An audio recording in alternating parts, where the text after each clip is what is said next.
کہ مرد کا سطر ناف کے اوپر سے لے کر گھٹنے کے نیچے تک جسم کا یہ حصہ لازماً ڈھکا رہنا چاہیے، کسی حال میں بھی نہیں کھلنا چاہیے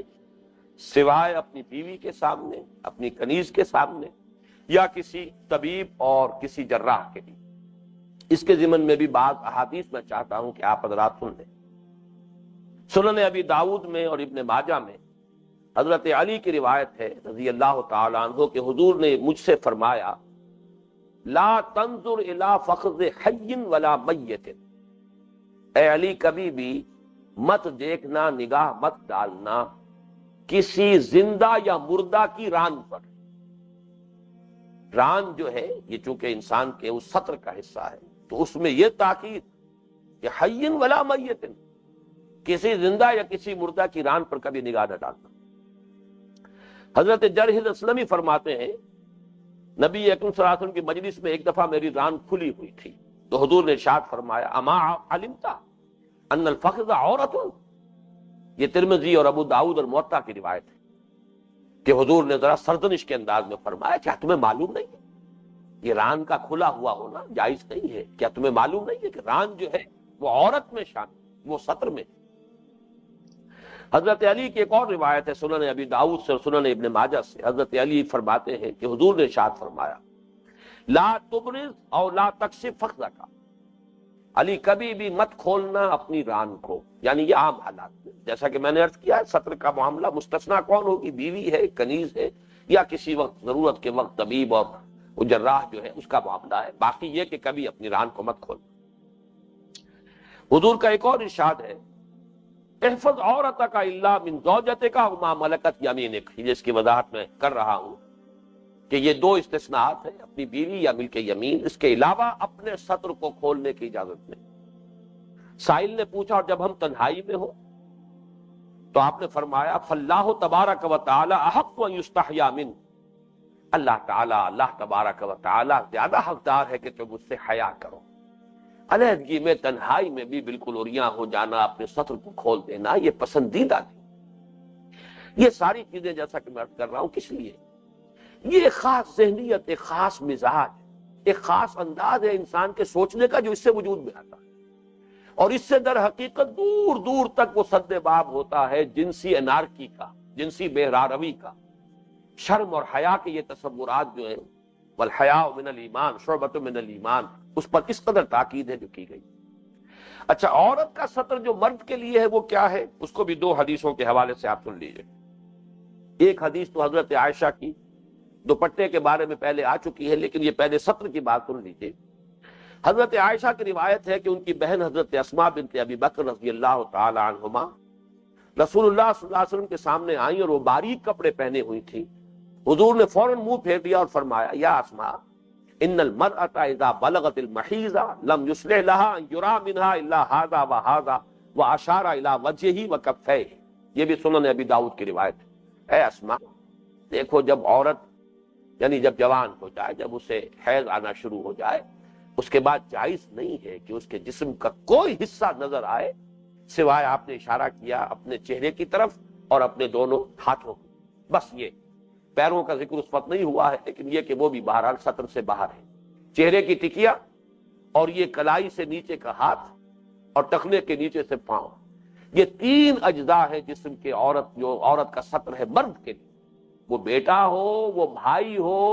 وہ باپ ہو، وہ چچا ہو، وہ دادا ہو، وہ نانا ہو، کسے باشد محرم، وہ پوری فہرست بعد میں آ جائے۔ ایک اور روایت ہے حضرت عائشہ سے کہ ان کے ہاں ان کے اخیافی بھائی عبداللہ ابن طفیل کی صاحبزادی آئی ہوئی تھی۔ رسول اللہ صلی اللہ علیہ وسلم گھر میں تشریف لائے تو انہیں دیکھ کر منہ پھیر لیا۔ حضرت عائشہ نے عرض کیا یا رسول اللہ، یہ میری بھتیجی ہے، یعنی اس سے آپ کا حجاب نہیں ہے۔ آپ نے فرمایا اذا عرقت المرأة لم يحل لها ان تظهر الا وجهها والا ما دون هذا وقبض على ذراع نفسه وترك بين قبضتين، وہی مضمون ہے بین الکف مثل قبضته آخر، کہ حضور نے وہی بات فرمائی کہ جب کوئی لڑکی جوان ہو جائے تو پھر اس کے بعد اس کے جسم کے ان تین حصوں کے سوا کوئی اور حصہ نظر نہیں آنا چاہیے۔ یہ ہے سطر کا تصور، لیکن اس پر ایک اضافہ ہے۔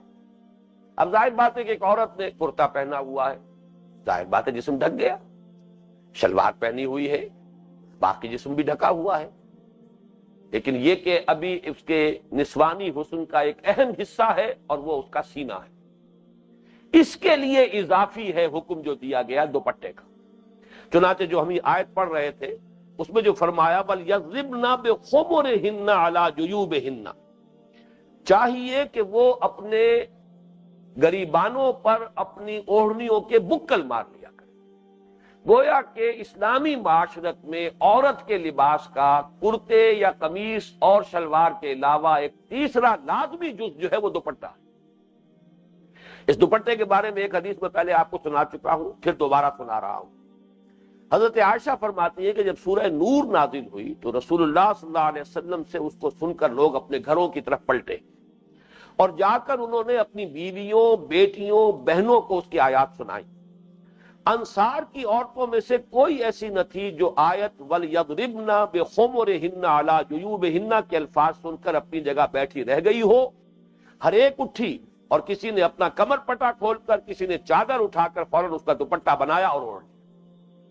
ایک تو اس حدیث سے یہ ہمارے سامنے نقشہ آتا ہے کہ صحابہ کرام میں تعمیل کا جذبہ کتنا، صحابہ میں بھی صحابیات میں حکم آ گیا، بس اب اس کے بعد کوئی چون چرا، کوئی سوال، کوئی جرح، کچھ نہیں، حکم آ گیا۔ تو جیسا کہ میں نے آپ کو بتایا تھا ان کا ایک رواج تھا کہ قبر پر باندھے رکھتی تھی کوئی کپڑا تاکہ قبر کسی رہے گھر کے کام کاج میں، چونکہ عام طور پہ کپڑے ڈھیلے ہوتے تھے، کرتا پہنا ہوا ہے ڈھیلا ہے تو وہ رکاوٹ نہ بنے، تو قبر پٹا ان کا جو ہے لباس کا، ان کا جو معمول تھا، جو ان کا رواج تھا اس میں شامل تھا۔ کسی نے اپنا وہ قبر پٹا کھولا اور اسے دوپٹہ بنا کر اوڑھ لیا،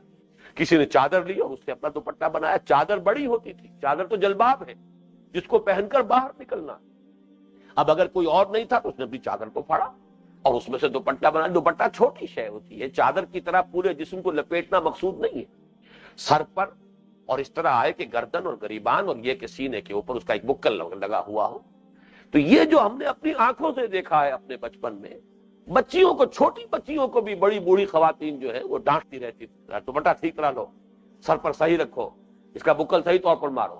یہ ہماری وہ تہذیب تھی، ہمارا تمدن تھا، اس کی یہ بنیادیں ہیں۔ ایسے نہیں ہے کہ وہ محض رواج کے طور پر یہ چیزیں وجود میں آ گئی، بلکہ یہ تعامل ہے تواتر کے ساتھ، جو چیزیں جن کی بنا پر ہماری تہذیب نے خاص رخ اختیار کیا ان میں چیزیں شامل۔ اس سے بھی اہم بات ہے ایک اور حدیث میں جو سنن ابی داؤد کی ہے، حضرت دحیہ کلبی کہتے ہیں رضی اللہ تعالی عنہ، یہ وہ صحابی ہیں کہ جو بہت ہی خوبصورت تھے اور انہی کی شکل میں، بالعموم انہی کی صورت میں حضرت جبرائیل جب بھی انسانی شکل میں آتے تھے حضور کی خدمت میں تو حضرت دحیہ کلبی کی شکل میں آتے تھے۔ وہ فرماتے ہیں کہ نبی صلی اللہ علیہ وسلم کے پاس مصر کی بنی ہوئی باریک ململ کی کوئی کپڑا آیا، آپ نے اس میں سے ایک ٹکڑا مجھے دیا اور فرمایا ایک حصہ پھاڑ کر اپنا کرتا بنا لو اور ایک حصہ اپنی بیوی کو دوپٹہ بنانے کے لیے دے دو، مگر ان سے کہہ دینا کہ تجعل تحتہ ثوبا لا یصفھا،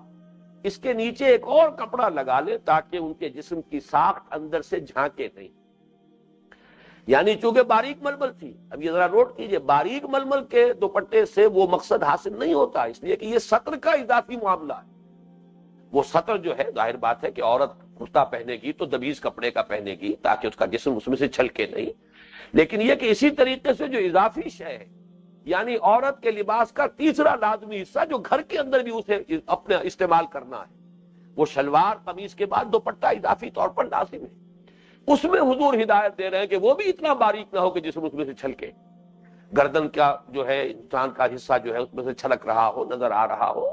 اور جیسا کہ میں اس سے پہلے عرض کر چکا ہوں، بار بار کہنے کی بات نہیں ہے، اللہ تعالیٰ نے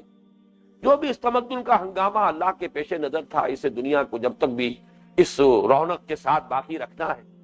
تو مرد اور عورت کے مابین انتہائی کشش اگر نہ ہو تو یہ تمدن کا سارا جو کھیل ہے ختم ہو جائے۔ کون شادیاں کرے، کون گرہستی کے بوجھ اٹھائے، کون اولاد کی پرورش کی ذمہ داریاں اپنے سر پر لے، یہ شدید جو ہے ایک کشش ہے ایک دوسرے کے لیے، اور جہاں یہ شدت جو ہے یہاں اس کام کے لیے ضروری ہے اتنی ہی اس کے اندر خطرے کا اور سرخ بتی کا معاملہ موجود ہے کہ وہ اگر ایک خاص رخ سے ذرا ہٹ کر وہ کشش جو ہے وہ اگر بروئے کار آ جائے گی تو انارکی ہو جائے گی، جنسی طور پر وہاں پہ بالکل جو نظم جو ہے ٹوٹ کر رہ جائے گا، خاندان کا ادارہ جو ہے وہ متزلزل ہو جائے گا، غیر مستحکم ہو جائے گا، پورا معاشرہ جو ہے ڈیسٹیبلائز ہو جائے گا۔ اس اعتبار سے یہ تمام چیزیں جو ہے تدریجاً سامنے آ رہی ہیں۔ حضور نے فرمایا یہ ململ کا جو کپڑا ہے یہ اپنی بیوی کو دے دو، یہ ٹکڑا تم اس میں سے اپنے لیے کرتا بنا لو۔ مرد کا جو ہے سطر جو ہے ظاہر بات ہے کہ وہ تو شلوار نیچے پہنی ہوئی ہے یا ازار ہے، تو اصل سطر جو ہے مرد کا وہ تو ناف کے اوپر سے لے کر گھٹنے کے نیچے تک ہے، وہ تو چھپا ہوا ہے۔ تو کرتا اگر باریک مرد پہن لے کوئی حرج نہیں،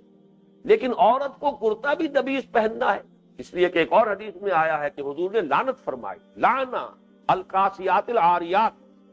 جو کپڑے پہن کر بھی ننگی رہتی ہیں۔ یعنی اگر کپڑے ان کے اتنے باریک ہیں اس میں سے جسم چھلک رہا ہے تو ادھر حقیقت کپڑے نہیں پہنے ہوئے انہوں نے، بلکہ وہ تو القاسیات العاریات ہیں، کپڑے پہن کر بھی ننگی رہنے والی ہیں۔ لیکن اس وقت جو میں خاص طور پہ آپ کو توجہ دلا رہا ہوں وہ یہ کہ نہ صرف کرتے کے لیے بلکہ اس دوپٹے کے لیے بھی آپ نے فرمایا کہ یہ چونکہ باریک ململ کا ہے کپڑا تو اپنی بیوی سے کہہ دینا اس سے کا دوپٹہ بنائیں، لیکن اس کے نیچے کوئی کپڑا استر لگا لیں، تاکہ یہ کہ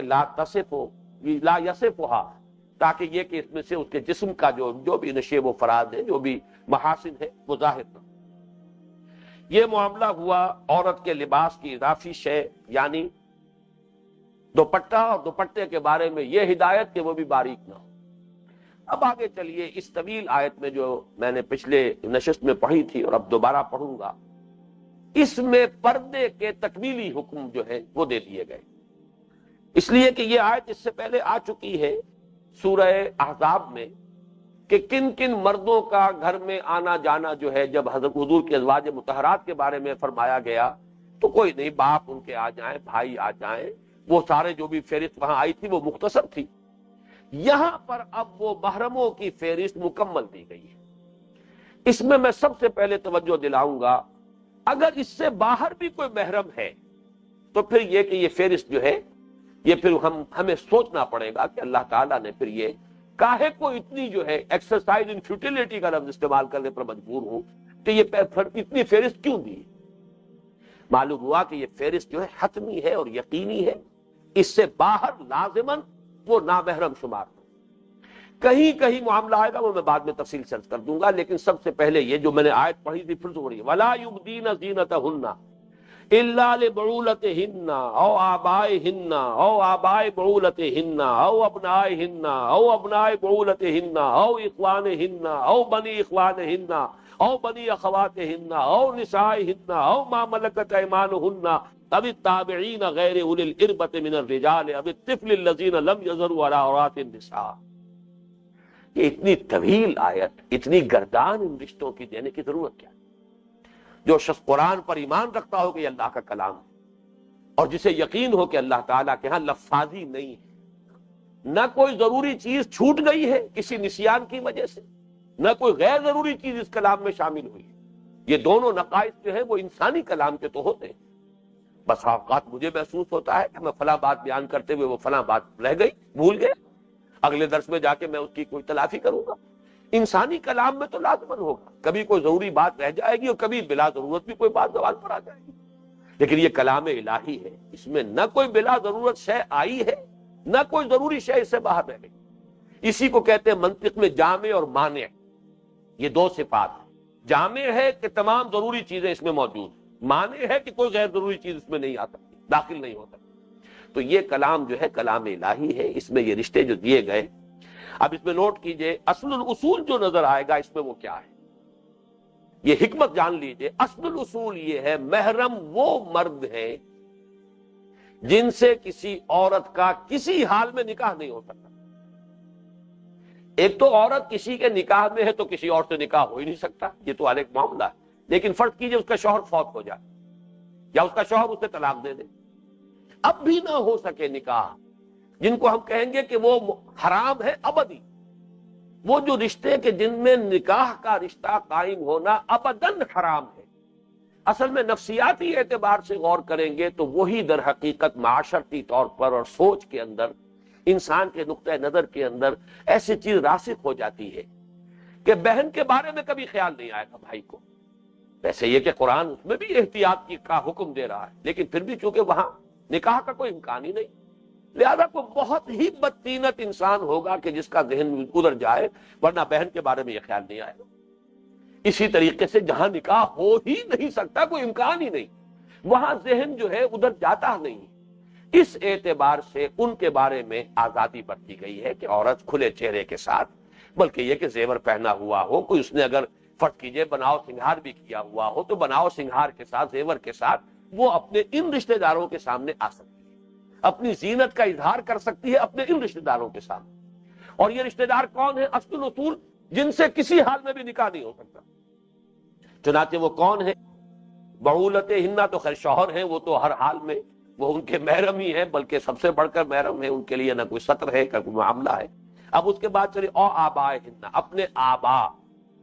آبا میں دادا بھی شامل ہو جائے گا، نانا بھی شامل ہو جائے گا، یہ آبا میں شامل ہے، یہ ان کے تابع ہے۔ او آبائے بعولت ہننا، یا اپنے شوہروں کے آبا۔ شوہروں کے آبا میں بھی شوہر کا باپ، شوہر کا دادا، یہ شوہر کا نانا، یہ بھی محرمات ابدیہ میں سے۔ او ابنائے ہننا، یا اپنے بیٹے، اور اپنے بیٹوں میں اپنے بیٹے، اپنے پوتے، یہ سب کے سب جو بھی ایک لائن ہے وہ ابنا کے حکم میں آئے۔ او ابنائے بعولتہن، یا اپنے شوہروں کے بیٹے، اپنے شوہروں کے پوتے۔ ہو سکتا ہے کہ آپ جس عورت کا آج نکاح ہے کسی اور شوہر سے پہلے نکاح تھا اور اب کسی اور کے نکاح میں ہے، وہ شوہر سابق فوت ہو چکا، اس کے بیٹے بھی وہ ہمیشہ کے لیے اس کے لیے حرام ہے کہ ان سے نکاح نہیں ہو سکتا، لہذا وہ بھی محرم ہے۔ او اخوان ہننا، یا اپنے بھائی۔ اب نوٹ کیجئے، شوہر کے بھائی نہیں، اپنے بھائی۔ شوہر کا بھائی جس کا نام دیور ہے، اس کے بارے میں تو حدیث میں الفاظ آئے ہیں کہ ہم وہ موت، وہ تو موت کے درجے میں۔ اور اس کو مولانا اشرف علی تھانوی صاحب نے بالکل صحیح لکھا ہے کہ صرف دیور نہیں، دیور کے اس اعتبار سے شوہر کے ان لاز کے جتنے رشتے، شوہر کا چچا وہ محرم نہیں ہے، شوہر کا بھتیجا محرم نہیں ہے، اپنا چچا، اپنا بھتیجا یہ محرم ہے۔ آپ نے فرمایا او اخوان ہننا، او بنی اخوان ہننا، یا اپنے بھائی یا اپنے بھائیوں کے، اپنے بھائیوں کے بیٹے۔ او بنی اخوات ہننا، یا اپنے بھانجے، اپنی بہنوں کے بیٹے۔ یہ ہیں وہ رشتے کہ جن کے ساتھ کسی صورت میں کبھی عورت کا نکاح نہیں، لہذا ان کے سامنے عورت کھلے چہرے کے ساتھ، اور جو اس کو آج کل میک اپ کہا جاتا ہے وہ بھی احادیث میں آیا ہے، عورتوں کو بناؤ سنگھار کا حکم دیا گیا ہے، کوئی بری بات نہیں ہے۔ ان کے اندر جو ہے نسوانی حسن کو پرکشش بنائیں تاکہ شوہروں کی طبیعتیں ان کی طرف مائل ہوں،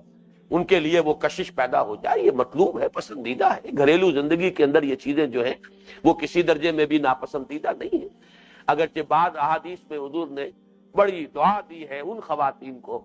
ملگجے گالوں والی خواتین جو گھر کے کام کاج میں لگی ہوئی ہیں، میلی کچیلی ہیں گھر کے کام کاج کی وجہ سے، وہ دوسری بات ہے، لیکن یہ کہ شوہر کے گھر آنے کا وقت ہو جائے تو اس وقت وہ کوئی اپنے آپ کو درست کرے، اور بناؤ سنگھار جو ہے یہ فطری چیزیں جو ہونی چاہیے، لیکن اپنے اس بناؤ سنگھار کے ساتھ، اپنے زیورات کے ساتھ، اور بھی اپنی خوشبو کے ساتھ اپنے ان محرم رشتہ دار مردوں کے سامنے وہ آ سکتے ہیں۔ یہ لسٹ ہے، اور یہ لسٹ جو ہے اس کی اصل حکمت کیا ہے جو میں نے عرض کی ہے کہ اس میں ان کے ساتھ کسی بھی حال میں کوئی نکاح کا سوال نہیں، چاہے وہ شوہر جس کے نکاح میں وہ آج عورت ہے وہ فوت ہو جائے یا طلاق دے دے، تب بھی ان سے رشتے جو ہے وہ نہیں ہو سکتے، مناکحت کا کوئی امکان نہیں۔ اس میں ایک بات اور نوٹ کر لیجئے، یہ رشتے چاروں طرح کے ہوں گے جن سے حرمت ثابت ہوتی ہے، اور وہ چاروں رشتے، چاروں طرح کے یہ تمام رشتے جو ہیں یہ محرم شمار ہوں گے۔ حقیقی یعنی ماں باپ دونوں کی طرف سے، بھائی ہے یا اس کے بھائی کے بیٹے ہیں، بہن ہے بہن کے بیٹے ہیں، یا اخیافی یا اللاتی۔ اللاتی وہ کہلاتے ہیں کہ باپ ایک ہے مائیں دو ہیں، لیکن یہ رشتہ بھی اس اعتبار سے بالکل وہ حقیقی رشتے کے حکم میں ہے، بلکہ عرب میں تو اللاتی کو تو حقیقی ہی مانتے ہیں۔ اخیافی وہ ہے کہ جو ماں ایک ہے باپ دو ہے، باپ علیحدہ، وہ بھی انہی کے ذیل میں آئیں گے۔ اور چوتھا رضاعی، جن کا دودھ پیا ہے کسی خاتون کا، اس کے حوالے سے بھی رشتے قائم ہو جائیں۔ جس عورت کا دودھ پیا ہے کسی عورت نے، اس عورت کا شوہر بھی در حقیقت وہ باپ کے حکم میں آ گیا، آبائے ہندا کے حکم میں آ گیا۔ اس عورت کا بیٹا جو ہے وہ بھی در حقیقت اپنے بھائی کے درجے میں آ گیا، وہ ان کے اخوان ہندا کے درجے میں آ گیا۔ تو حقیقی ہو، اللاتی ہو، اخیافی ہو، رضائی ہو، چاروں حوالوں سے ان رشتوں کی فہرست یہ ہے محرم، اور یہ محرم وہ ہے کہ جن سے کسی صورت میں بھی نکاح کا کوئی سوال نہیں۔ لیکن اب اس سے بھی زیادہ اہم حصہ سامنے آ رہا ہے کہ معاملے تیاری کر کے آیا ہوا ہوں، لیکن یہ کاغذات وغیرہ جو ہے آگے پیچھے ہو کر گڑبڑ کر رہے ہیں میرے لیے۔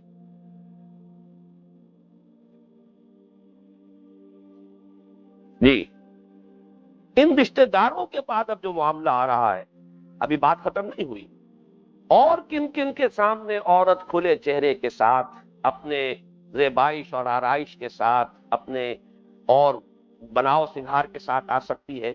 رشتہ داروں کے بعد آیا او نسائہن۔ نسائہن سے مراد کیا ہے؟ عورتیں، عورتیں بھی اپنی عورتیں، یہ سمجھیے کہ تاکید کی انتہا ہو رہی ہے، غیر عورتیں بھی نہیں، غیر عورتوں کے ساتھ خلا ملا اور بہت ان کے ساتھ اختلاط اور بے تکلفی بھی فتنے پیدا کرنے والی شے۔ اس اعتبار سے یہاں پر میں ایک تو آپ کو حضرت عمر رضی اللہ تعالیٰ عنہ کا اثر سنا رہا ہوں، اور ایک میں تذکرہ کرنا چاہتا ہوں ہمارے آج کے معاشرے کے اعتبار سے۔ حضرت عمر نے حضرت ابو عبیدہ الجراح رضی اللہ تعالیٰ عنہما انہیں خط لکھا، کیونکہ وہ شام میں کمانڈر وہ تھے، وہاں پر جو بھی فتوحات ہو رہی تھی وہیں پر حضرت ابو عبیدہ حضرت خالد جراح رضی اللہ تعالیٰ عنہ کو جب معزول کیا گیا، اس کے بعد وہی کمانڈر تھے، وہی وہاں کے گویا کے حاکم تھے۔ تو حضرت عمر نے خط لکھا کہ میں نے سنا ہے کہ مسلمانوں کی بعض عورتیں غیر مسلم عورتوں کے ساتھ حماموں میں جانے لگی ہیں، حالانکہ جو عورت اللہ اور یوم آخرت پر ایمان رکھتی ہو اس کے لیے حلال نہیں ہے کہ اس کے جسم پر اس کے اہل ملت کے سوا کسی اور عورت کی نگاہ بھی پڑے۔ اہل ملت نسائہن، مسلمان عورتیں، بلکہ اس میں بعض حضرات تو مسلمان بھی سب نہیں، جان پہچان کی عورتیں جن کے بارے میں معلومات حاصل، وہ عورتیں، ورنہ مسلمان عورتیں جو ہیں وہ بھی نہ معلوم کس کس طرح کے جو ہے پیام رسانیاں کر سکتی ہیں اور فتنے اٹھا سکتی ہیں، لہذا وہاں تک بھی بات پہنچی ہے۔ لیکن یہاں اس عمر جو اس حضرت عمر کا خط جو ہے اس میں اسی کا تذکرہ ہے۔ یہ خط جب حضرت ابو عبیدہ رضی اللہ تعالیٰ عنہ کو ملا تو وہ ایک دم گھبرا کر کھڑے ہو گئے اور کہنے لگے، خدایا جو مسلمان عورت محض گوری ہونے کے لیے ان حماموں میں جائے اس کا منہ آخرت میں کالا ہو۔ یہ بیہقی میں بھی ہے روایت موجود، ابن جریر میں بھی، ابن کثیر میں بھی۔ میں خاص طور پر آج کے حال کے حوالے سے تذکرہ کرنا چاہتا ہوں، آج کے ماحول کے اعتبار سے، کیونکہ پاکستان میں جو طبقہ اس وقت آپ کہہ لیں کہ وہ حکمران طبقہ ہے یا صاحب اثر طبقہ ہے، تعلیم یافتہ طبقہ ہے، وہ ہمارے ہاں ایک روایت جو شروع ہوئی تھی سماجی اعتبار سے بھی، سیاسی اعتبار سے بھی، فکری اعتبار سے بھی، جس کا نقطہ آغاز سر سید احمد خان ہے۔ سر سید نے علی گڑھ قائم کیا، وہاں سے جو بھی مسلمانوں کی تعلیم یافتہ لوگوں کی ایک کھیپ تیار ہوئی، وہ ہماری قومی زندگی میں وہی اصل میں سمجھیے کہ رہنما بنی، اور اسی طرح اسلامیہ اسکول، اسلامیہ کالج، یہ سب در حقیقت جتنے اسلامیہ کالج بنے ہیں بر عظیم پاک و ہند میں، وہ سب مسلم اورینٹل، اینگلو اورینٹل کالج علی گڑھ کا جو ہے اس کی بیٹیوں کے مانند تھے۔ تو سر سید کا جو حال تھا، جس کو کہ یہاں پر کوٹ کیا جاتا ہے سر سید، پھر علامہ اقبال، لیکن ان دونوں کا حال یہ کہ یہ پردے کے معاملے میں انتہائی سخت، اور سر سید کا یہ واقعہ بڑا ہی ہمارے لیے سبق آموز ہے کہ اس وقت جب کہ انگریزی دور اور ابھی انگریز آیا تھا نیا نیا، اور اس کی حکومت کا دبدبا اور اس کی سطوت، گورنر جو تھا یو پی کا، اس نے سر سید احمد خان کو پیغام بھیجا کہ میرے گھر کی خواتین آپ کے خواتین سے ملنا چاہتے۔ سر سید کا جواب یہ تھا، اور یہ عبرت آموز اور سبق آموز ہے ہم سب کے لیے، اس کو کوٹ کیجئے اور عام لوگوں تک پہنچائیے کہ نہیں جناب، ہماری خواتین کا غیر خواتین سے بھی پڑتا ہے۔ گورنر یو پی کا، لیکن اس گورنر کو جواب یہ دیا سر سید احمد خان۔ سر سید کو سند کے طور پر کوٹ کرنے والے یہ پہلو اس کا جو ہے کسی طور سے بھی سامنے رکھنے کو تیار نہیں۔ علامہ اقبال پردے کے شدید پابند، پردے کے قائم، انہوں نے تو خیر اس کو فلسفہ بنایا ہے کہ عورت جو ہے اس کے اندر اللہ تعالیٰ کی صفت تخلیق ہے، اس کے جسم کے اندر تخلیق ہوتی ہے،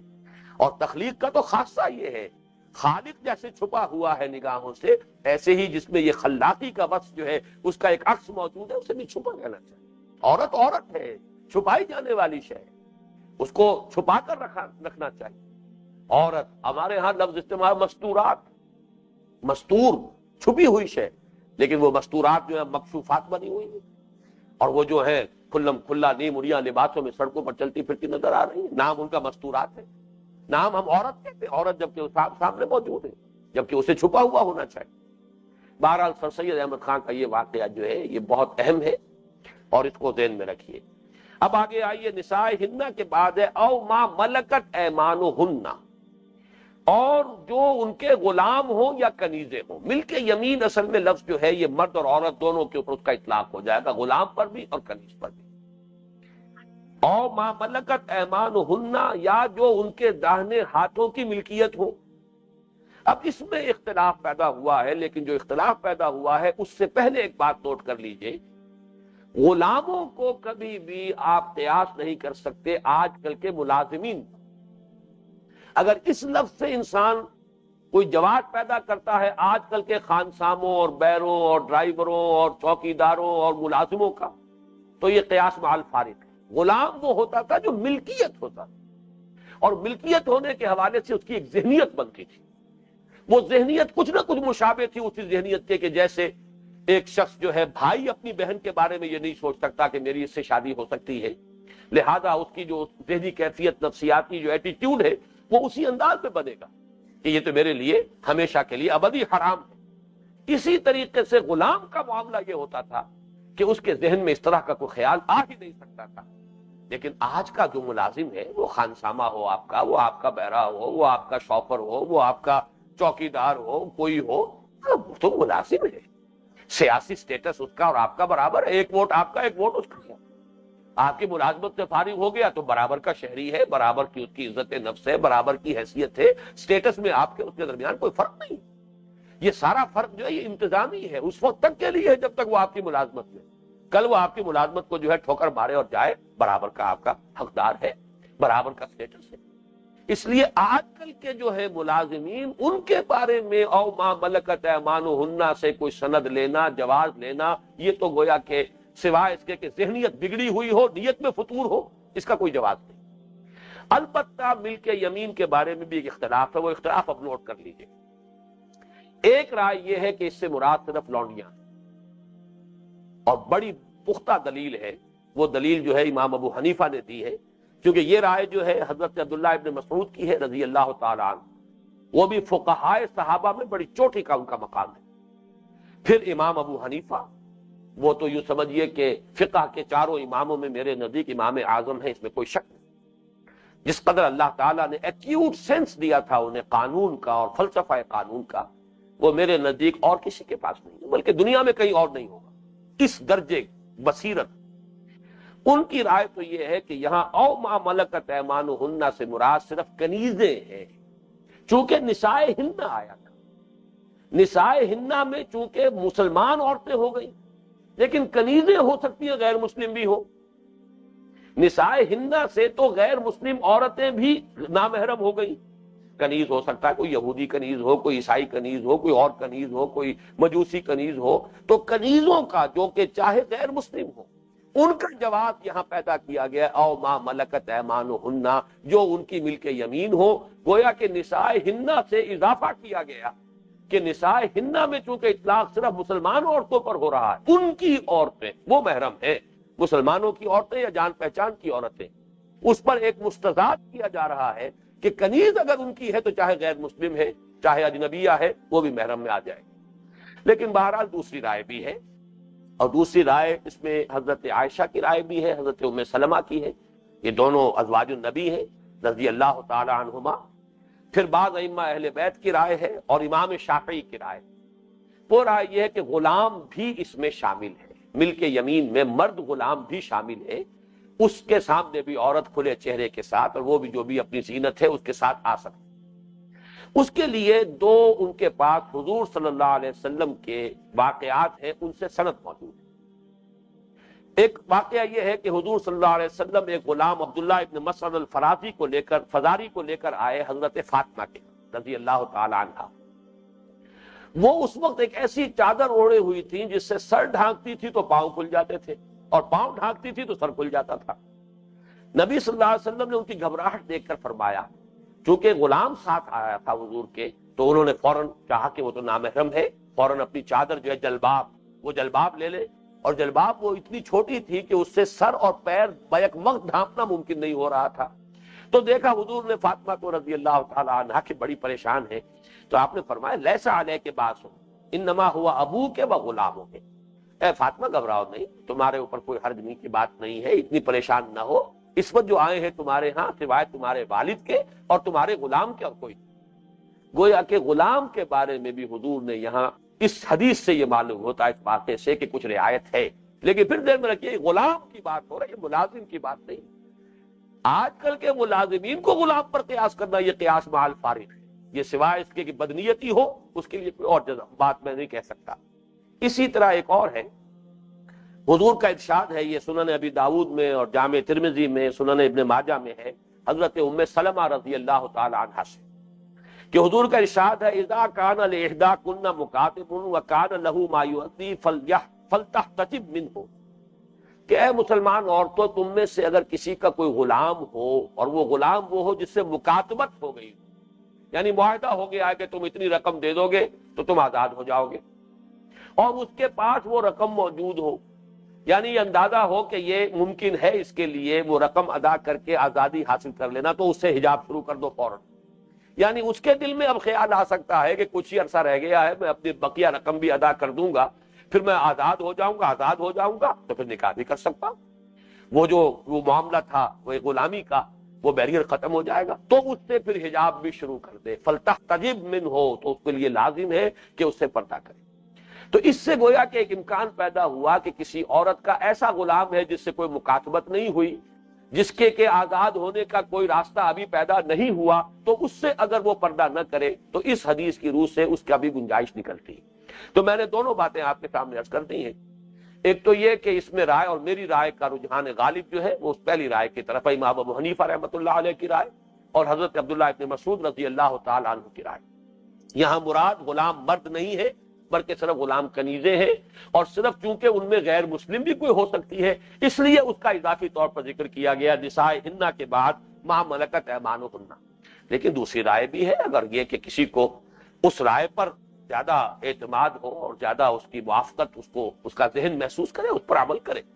لیکن پھر میں عرض کروں گا کہ غلام کا معاملہ ہے یہ، کسی ملازم کا معاملہ نہیں۔ اب آگے چلیے، اب التابعین غیر اولی الاربۃ، یا ایسے تابع لوگ ہوں کہ جنہیں کوئی سرے سے سروکار ہی نہ ہو عورتوں کے ساتھ،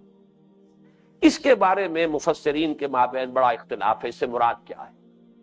ایک رائے یہ ہے کہ کچھ لوگ ایسے بدھو قسم کے ہوتے ہیں، مغفل قسم کے ہوتے ہیں، انہیں کوئی پتہ ہی نہیں، کوئی معاملہ یہ زن و شوق کا معاملہ جو ہے اس کے پتہ ہی نہیں ہے، تو اس قسم کے لوگ ہو سکتے ہیں، اس سے مراد۔ ایک یہ ہے کہ کچھ لوگ ایسے ہوتے ہیں کہ جو اگرچہ غلام تو نہیں ہے لیکن کا خاندانی طور پر کسی خاندان کے تابع چلے آ رہے ہیں، اور ان کے مردوں کے اندر کبھی اس جو اونچا خاندان ہے، بڑا خاندان ہے، اس کی خواتین کے بارے میں کوئی خیال تقریباً آنا محال ہو، اس سے مراد یہ ہے۔ یا کوئی گھروں کے اندر رہتے ہیں اسی طریقے سے لوگ جو ہے کوئی کسی عذر کی وجہ سے۔ لیکن ایک رائے یہ بھی ہے کہ اس سے مراد جو ہے وہ مخنث قسم کے لوگ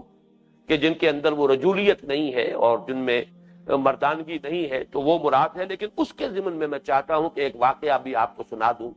تاکہ اس میں جو کوئی گنجائش نکلتی نظر آئے تو اس میں بھی معلوم ہو جائے کہ اس گنجائش کی بھی ایک حد ہے، اس سے آگے وہ بات نہیں جائے گی۔ بخاری، مسلم، ابو داؤد، نسائی اور احمد وغیرہ محدثین نے حضرت عائشہ صدیقہ رضی اللہ تعالی عنہا اور حضرت ام سلمہ رضی اللہ تعالی عنہ سے روایت کیا ہے کہ مدینہ طیبہ میں ایک مخنث تھا جسے ازواج مطہرات اور دوسری خواتین غیر اولی الاربہ میں شمار کر کے اپنے ہاں آنے دیتی تھی۔ یہ تو ہے ہی، مطلب یہ کہ اس کا کوئی معاملہ ایسا نہیں ہے، تو آئے جائے، کوئی حرج نہیں۔ ایک روز جب نبی صلی اللہ علیہ وسلم ام المومنین حضرت ام سلمہ کے ہاں تشریف لے گئے تو آپ نے اس کو حضرت ام سلمہ کے بھائی عبداللہ ابن ابی امیہ سے باتیں کرتے سن لیا۔ وہ باتیں کیا کر رہا تھا؟ حضرت ام سلمہ کے بھائی سے وہ کہہ رہا تھا کہ کل اگر طائف فتح ہو جائے تو غیلان سقفی کی بیٹی بادیہ کو حاصل کیے بغیر نہ رہنا. پھر اس نے بادیہ کے حسن اور اس کے جسم کی تعریف کرنی شروع کی، اور اس درجے اس نے اس کی تعریف بیان کر دی کہ نبی اکرم صلی اللہ علیہ وسلم نے یہ باتیں سنی تو فرمایا خدا کے دشمن تو نے تو اس میں نظریں گاڑ دی گویا کہ. پھر آپ نے حکم دیا کہ اس سے پردہ کرو، یعنی یہ بدماش جو ہے یہ مخنث تو ہے لیکن یہ کہ اس کے اوپر یہ اعتماد مت کرو، بلکہ جب اس کا معاملہ یہ ہے کہ یہ عورت کے نسوانی حسن کا اس طرح جائزہ لیتا ہے اور اپنی اس آزادی سے جو ہے فائدہ اٹھا رہا ہے، تو اس پہلو سے یہ لفظ بدماش میں چاہتا ہوں کہ آپ اپنے ذہن سے نکال دیں. اس وقت وہ ایک محاورے میں میری زبان سے نکل گیا ہے. تو بہرحال حکم یہ دیا حضور نے کہ اس سے پردہ کرو، آئندہ یہ گھروں میں نہ آنے پائے. اس کے بعد آپ نے اسے مدینے سے بھی باہر نکال دیا اور دوسرے مخنثوں کو بھی گھروں میں گھسنے سے منع کر دیا. اس سے اصل میں ہمارے سامنے مسئلے کی اصل شکل آ جاتی ہے کہ در حقیقت مطلوب کیا ہے، پیش نظر کیا ہے. اصل سد باب ہے وَلَا تَقْرَبُوا الزِّنَا إِنَّهُ كَانَ فَاحِشَةً وَسَاءَ سَبِيلًا. اس کے لیے ہے یہ رکاوٹیں کھڑی کی جا رہی ہیں، دور دور تک اس کے دروازے بند کرنے کی کوشش ہو رہی ہے. اب اس میں ایک تو اگلا جو ٹکڑا آ رہا ہے اس کو نوٹ کیجئے. وَلَا يَضْرِبْنَ بِأَبِ الطِّفْلِ الَّذِينَ لَمْ يَظْهَرُوا عَلَىٰ عَوْرَاتِ النِّسَاءِ. یہ آخری مد ہے. جو محرم ہیں جن کے سامنے کوئی عورت اپنی زیبائش آرائش کے ساتھ آ سکتی ہے کھلے چہرے کے ساتھ، یعنی وہ بچے کہ جنہیں ابھی عورتوں کے مخفی معاملات کا علم ہی نہیں. وہ نابالغ بچے بھی محلے کے ہوں پڑوس کے ہوں آئیں جائیں کوئی حرج نہیں ہے. اس کے بعد جو حکم آ رہا ہے اس کے ضمن میں بھی مجھے متعدد حدیثیں آپ کو سنانی ہے اور میں دیکھ رہا ہوں کہ وقت تیزی سے ختم ہو رہا ہے. وَلَا يَضْرِبْنَ بِأَرْجُلِهِنَّ لِيُعْلَمَ مَا يُخْفِينَ مِنْ زِينَتِهِنَّ. اور نہ ان کو اپنے پاؤں مار کر چلنا چاہیے کہ جان لیا جائے جو وہ چھپائے ہوئے ہیں اپنی زینت میں سے. پاؤں میں کوئی پازیب پہنی ہوئی ہے، کوئی اس میں کوئی گھنگرو لگے ہوئے ہیں، ایک عورت چلتی ہوئی جا رہی ہے، پاؤں مار کر چل رہی ہے، آواز ہو رہی ہے، تو چاہے اس نے سطر بھی ڈھانکا ہوا ہے، اس نے جلباب بھی لی ہوئی ہے، لیکن یہ کہ وہاں مردوں کا ذہن منتقل ہوگا کہ کوئی عورت جا رہی. اصل سارا معاملہ فساد اس میں کہ ذہن کا ادھر متوجہ ہونا، ذہن کے ساتھ انسان کے احساسات جذبات اس کی طرف متوجہ ہوتے ہیں. ان چیزوں کو روکنے کے لیے تو سارا بندوبست کیا جا رہا ہے. تو اس معاملے کی میں شرح میں چند چیزیں آپ کو اور سنا دینا چاہتا ہوں. اس میں نمبر 1 ہے تعطر، عطر لگا کر نکلنا باہر. جیسے پادیب کی جھنکار سے ذہن جائے گا کسی مرد کا کہ کوئی خاتون جا رہی ہے، عورت جا رہی ہے، کیسی جا رہی ہے، اس کا قد ہی دیکھ لے، قد و قامت کیا ہے، سر و قامت ہے کیا ہے، باہر آ رہی ہے. جو بھی میں ذرا باتیں جو ہے عریاں انداز میں کر رہا ہوں تاکہ بات کھل کر سامنے آ جائے. تو ذہن کو منتقل ہونے سے روکنا ہے. اس معاملے میں اگر کوئی عورت خوشبو لگا کر گزری، یہ تو گویا کہ اس سے بھی کہیں بڑھ کر بات ہو گئی. اس خوشبو کی وجہ سے ذہن متوجہ ہوگا یہ کون پاس سے گزرا ہے، کون یہاں سے گیا ہے. اب اس کے بارے میں یہ میں چند حدیثیں آپ کو سنا رہا ہوں. حضرت ابو ہریرہ رضی اللہ عنہ کی روایت ہے کہ حضور نے فرمایا لا تمنعوا اماء اللہ مساجد اللہ ولکن یخرجن وہن طفلات. حضور نے فرمایا کیونکہ شروع میں مسجدوں میں آنے کی اجازت تھی، آئیں مسجدوں میں، تو فرمایا اب اللہ کی ان کنیزوں کو باندیوں کو مسجدوں میں آنے سے مت روکو، لیکن وہ آئیں کوئی عطر لگا کر نہ آئیں، خوشبو لگا کر نہ آئیں، وہ اس شکل میں آئیں. اگر وہ عطر لگا کر خوشبو لگا کر آئیں گی تو پھر منع ہے، تو ان کے لیے رکاوٹ ہے. ایک واقعہ ہے کہ ایک عورت مسجد سے نکل کر جا رہی تھی کہ حضرت ابو ہریرہ نے اس کے پاس سے گزرے. حضرت ابو ہریرہ، یہ جو پہلی روایت میں نے آپ کو سنائی ہے یہ ابو داؤد اور احمد کی ہے، مسند احمد اور سنن ابی داؤد رحمہم اللہ. اور یہ جو ہے جو اب سنا رہا ہوں یہ سنن ابی داؤد، سنن ابن ماجہ، مسند احمد اور سنن نسائی کی روایت ہے. ایک عورت مسجد سے نکل کر جا رہی تھی کہ حضرت ابو ہریرہ اس کے پاس سے گزرے. انہوں نے محسوس کیا کہ وہ خوشبو لگائے. انہوں نے اسے روک کر پوچھا ہے خدائے جبار کی بندی کیا تو مسجد سے آ رہی ہے؟ اس نے کہا ہاں. بولے حضرت ابو ہریرہ نے فرمایا میں نے اپنے محبوب ابو القاسم صلی اللہ علیہ وسلم کو یہ فرماتے سنا ہے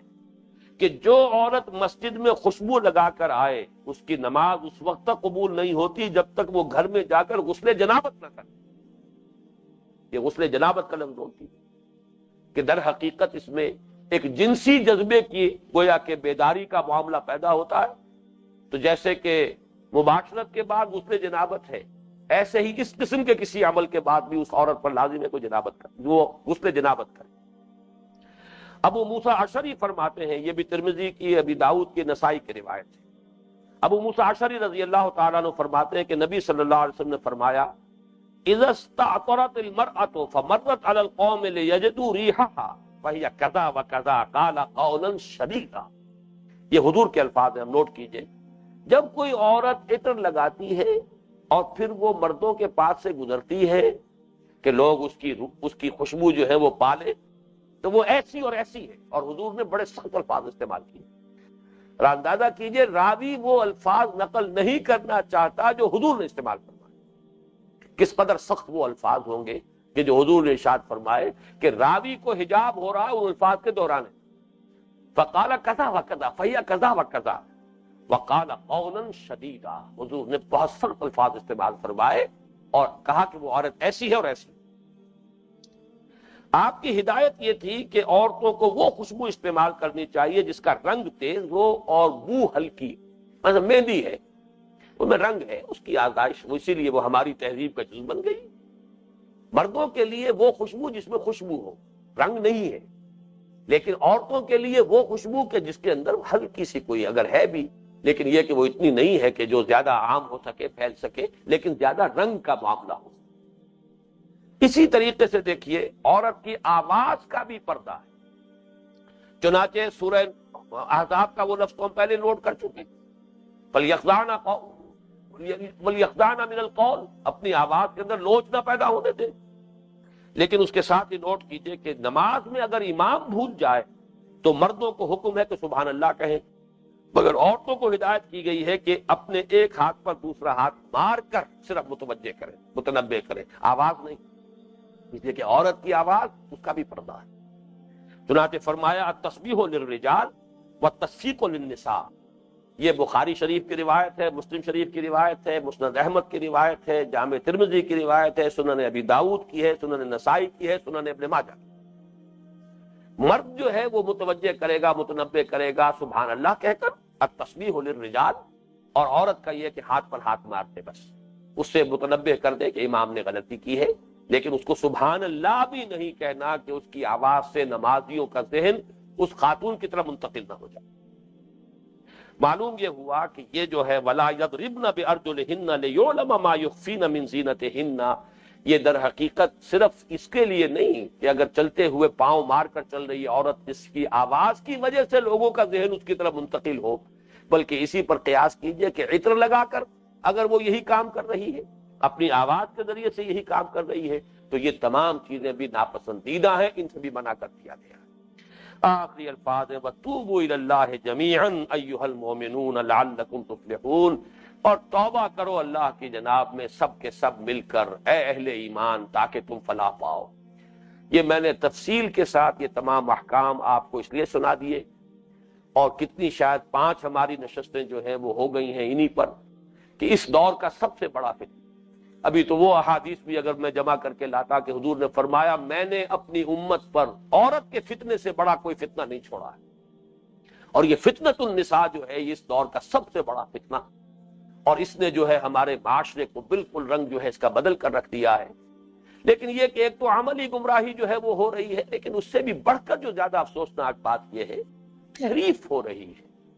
پردے کا حکم ہے ہی نہیں، یہ مولویوں کی اجازت ہے، یہ سارا مولویوں ہی کے ذہنوں میں رہتا ہے معاملہ جنسی جو ہے، باقی تو گویا کہ باقی لوگوں کے ذہن تو بہت ہی پاک صاف، وہ بات کہ جو اللہ تعالیٰ صحابہ کرام کے لیے نہیں کہہ رہا، وہ بات کہ جو اللہ تعالیٰ ازواج مطہرات کے لیے نہیں کہہ رہا، وہ شاید آج کل کی جو بھی بیگمات ہیں اور آج کل کے جو حضرات ہیں اور اصحاب ہیں، کلچر لوگ جو ہیں، وہ شاید ان سے بہت بلند و بالا ہیں۔ معلوم یہ ہوا کہ در حقیقت ان چیزوں کو کم سے کم وہ لوگ جو اللہ پر ایمان رکھتے ہوں، اللہ کے رسول پر ایمان رکھتے ہوں، جو سنت رسول کو بھی سمجھتے ہوں کہ دین کا نظام جو ہے وہ محض قرآن سے نہیں بنتا، بلکہ یہ کہ اس پہ سنت رسول، حضور کی جو تفصیلی ہدایت ہے اور آپ کی جو عملی تشکیل آپ نے دی ہے دین کی، وہ بھی اس کے اندر شامل ہے، تو ان کو تو کوئی اشتباہ نہ رہے۔ باقی یہ کہ جس کا بھی عمل، جس کے گھر میں اس کے برعکس کوئی صورت ہو رہی ہے، بڑی جرأت رندانہ کی ضرورت ہے، بڑی ہمت مردانہ کی ضرورت ہے، فیصلہ کر کے ڈٹ جانا آسان کام نہیں ہے، معاشرے کے پورے دباؤ کے خلاف چلنا، بہاؤ کے رخ کے خلاف چلنا آسان نہیں ہوتا، لیکن یہ کہ وَتُوبُوا إِلَى اللَّهِ جَمِيعًا، سب کے سب مل کر توبہ کرو اللہ کی جناب میں، ایھا المؤمنون، اے اہل ایمان، ایمان کے دعوے دارو، لعلکم تفلحون، تاکہ تم فلاح پاؤ۔ اللہم ربنا اجعلنا منہم، اللہم اجعلنا من عبادک المفلحین، آمین یا رب العالمین۔